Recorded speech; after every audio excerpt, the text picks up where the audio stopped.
నిన్ను last 6 months నేను కొట్టా, కొన్నిసార్లు కొన్ని దెబ్బలేసా, కొన్నిసార్లు కోపం చూపించా నీ మీద అప్పుడప్పుడు. కానీ ఈ నెలలో ఎందుకో కటాక్షించాయి, నీ మీద జాలి పడాలి నేను. స్తోత్రం చెప్పండి. గతంలో కోపించిన మాట వాస్తవేలే, కానీ నా కోపాన్ని బట్టి కొన్నిసార్లు బలహీనతకు వెళ్ళిపోయావు కదా, ఇక బ్రతకలేను అనుకున్నావు కదా, ఎందుకో నీ మీద నా కటాక్షం చూపించా. ఎందుకు చూపించాను? నీతో రావాలి, నిన్ను వచ్చి ఆశీర్వదించాలి, నీ దగ్గరకు వచ్చి. ఎందుకు నా కటాక్షం నీకు చూపించాను? నీకు మేలు చేయాలి.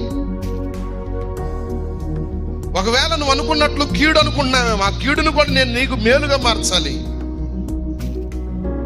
నా వలన నీకు మేలు పొందడానికి యోగ్యునిగా మార్చుకోవాలి నిన్ను.